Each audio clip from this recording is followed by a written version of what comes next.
السفر وإن أنت تروح في عالم جديد عن العالم بتاعك، وحلم السفر وحلم الوصول للمجد بشكلٍ ما، وإن أنت تقدر يبقى عندك حلم تكوين نفسك أو حلم الخروج برّه البلد. هل حلمك ده هيأثّر عليك بعد كده؟ وهل الحلم ده في إن أنت بدل ما تروح بلد أجنبي فتروح بلد عربي يأثّر عليك، وبعد ما تروح البلد العربي دي فتروح في مكان فيه مش هو نفس المكان، أو بينك وبين المكان اللي أنت كان نفسك تعيش فيه 45 دقيقة، فده ممكن يغيّر حياتك؟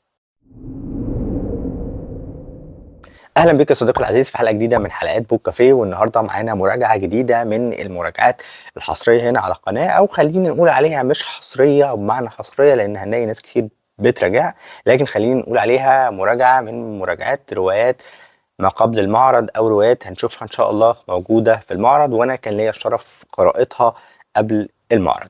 وروايتنا النهارده هي واحدة من الروايات المشتركة لاتنين من الكتاب اللي أنا بحبهم جدا وبعزهم، هم الكاتب محمد عصمت والكاتب باسم الخشن، في روايتهم المشتركة جريمة الجزيرة الحمراء. والنهارده هبتدي أكلمك عن الرواية دي في الجزء اللي جاي، وهو الحكاية والرواية. في حكاية روايتنا النهارده وهي جريمة الجزيرة الحمراء، الصادرة عن دار نوفا بلس، واللي هتكون موجودة في صالة 2 جناح A42. الرواية دي هي فيها بتتكلم عن فتى كل حلمه ان هو يسافر، وكان حلمه في البداية زي اي شاب زينا ان هو يسافر بقى الحلم الامريكي ويكون نفسه ويبتدي يحقق نفسه، لكن شوية بشوية حلمه بيهبط ان هو يروح دولة عربية، فكان الاختيار على الامارات، ومن الامارات كان نفسه يروح دبي، لكن بتشاء الاقدار ان هو يروح راس الخيمة، ومن راس الخيمة بيروح في مكان فيها تحديدا اسمه الجزيرة الحمراء. بقى بيشتغل كعامل أو كبائع في أحد المحال الرياضية، ويومه بيبقى عادي، يوم ممل جدا لأنها تقدر تقول عليها نوع من أنواع البلدان الهادية جدا واللي الناس بتروح تستجم فيها، فبالنسبة له الموضوع كان هادي، وكان دايما بيتحسر إن هو بينه وبين حلمه إن هو يعيش في دبي 45 دقيقة بس. بتفضل الأيام تعدي بيه وبنفضل نشوف نمط يومه لحد ما بيصادف إن هو موجود أو عايش في مكان بيعيش فيه أو جنبه عايش كاتب عراقي مشهور جدا بكتابات الرعب، جاي يستجم أو جاي يقضي فترة كده لأن هو عنده نوع من أنواع سدة الكتاب. بعد كده بقى بتاخدنا الموضوع في حتة غامضة شوية. في يوم من الأيام بتتشقلب حياة الفتى ده، بيكون قاعد في المحل وبيعمل نوع من أنواع الجرد السنوي. مرة بيلاقي حد بيخبط عليه، الشخص اللي بيخبط عليه ده هو شخص عارفه بيشتغل زي مدير إقليمي للمكان، بيفتح له لكن الشخص بيقف كده وبيبص حواليه وبيفضل ما بيتحركش، بيحاول يتكلم معاه ما بيتحركش. الشخص ده بيتغير، هيئته بتتغير بشكل ما، وبيخش الفتى ده في صراع معاه. من الليلة دي حياة الفتى دي بتتغير ويومه بيفضل ليل في ليل. فايه الحاجة اللي غيرته، وايه هي المصير اللي عاشه الفتى ده على مدار ايام متتالية، وايه حكاية الصوت اللي كان بيسمعه كل يوم بالليل بشكل متوالي في الفجر، وايه الشخصية الغريبة اللي شافها من شباك اوضته على بعد كبير جدا، ولما بص لها تخيل ان الشخصيه دي بتبص له هو، ومره واحده بيلاقي الشخصيه دي وراه. حاجات كتير مجنونه ومخيفه جدا بيعيشها البطل بتاعنا من وقت اليوم المشؤوم اللي عاشه في المحل التجاري بتاعه. فهل هيقدر يتخطى كل الامور دي، وهل هيقدر يتخلص من اللعنه اللي صابته؟ فيا ترى ايه الحكايه اللي صابته، ويا ترى ايه المخاطر اللي هو بيواجهها، وايه النهايه بتاعتنا اللي هتقلب كل القصه دي؟ تعالى بقى اكلمك في شويه تفاصيل في تفاصيل الروايه. في تفاصيلنا وكالعاده هكلمك على الغلاف. طبعا الكتاب لسه مش في ايدي لان لسه ما رحتش المعرض، والحلقه دي بتتصور ما قبل المعرض، فالغلاف كده بسيط ما يهيألكش ان انت داخل في اللي احنا هنشوفه او في اللي انا حكيته لك، تحس بجو تاني مختلف، لكن الصدمه في اللي انت هتشوفه. تعالى بقى هكلمك على شويه حاجات تانية، ومن اولهم اللغه. هنا بقى الموضوع مختلف بالنسبه لي، او التجربه الجديده بالنسبه لي ان انا بقرا روايه مشتركه، ودي اول مره انا اجرب حاجه زي كده.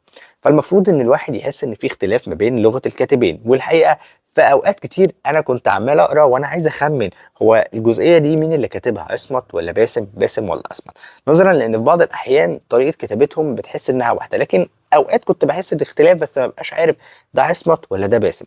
ودي حاجه من الحاجات اللي كانت بالنسبه لي زي تحدي كده في القراءه نفسه، او زي حاجه تشالنجنج في القراءه. بس على العموم هم قدروا يخلوني احس ان الروايه مكتوبه بنفس الانسيابيه او بنفس الطريقه او بنفس الاسلوب، على قد ما قدروا حاولوا يقربوا اساليبهم من بعض كتير.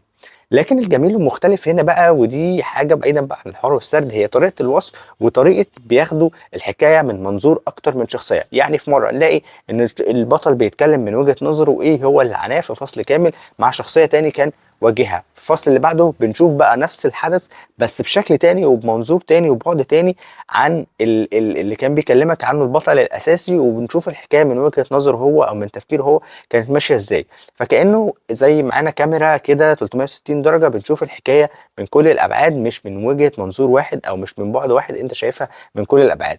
ودي حاجة من الحاجات اللي حببتني جدًا في الرواية، ومش بس بجانب إضافة المتعة، لكن في طريقة الكتابة نفسها وفي أسلوب الكتابة حبيت الموضوع بشكل كويس جدًا. وهنا هيودينا لشخصيات الرواية، وشخصيات الرواية الحقيقة ما كانتش كتير، لأن الفكرة كلها كانت في شخصية البطل بتاعنا وحكايته أو المغامرة اللي هو كان عايشها. كان طبعًا معاه كتير من الشخصيات المساعدة ليه، واللي كان وجودها ضروري بشكل كبير، ووجودها مهم عشان يساعد البطل، وكانت ظهورها لطيف خفيف قدرت تأدي الغرض بتاعها في داخل الرواية. من هنا هنروح لحبكة الرواية، واللي واحدة من الروايات اللي نقدر نقول عليها هي تجديد شوية لأسلوب باسم وأسلوب عصمت، في إن إحنا مش بس رايحين لسكة الرعب، لكن الموضوع فيه جزء من الجريمة مع دمج الرعب فيه، فخلانا جوه حاجة جديدة عليهم وطريقة جديدة عليهم، وخرجنا بره بقى فكرة الجن والكلام ده، لكن بطريقة مختلفة نقدر نقول عليها شبيهة شوية بالحاجات الغربية، لكن هم قدروا يعملوها بطريقة عربية حلوة جدا. وده اللي كان حلو ومميز، إن إحنا نشوف حاجة بالطريقة دي أو بالفكرة دي موجودة عندنا وبكتابة عربية خالصة.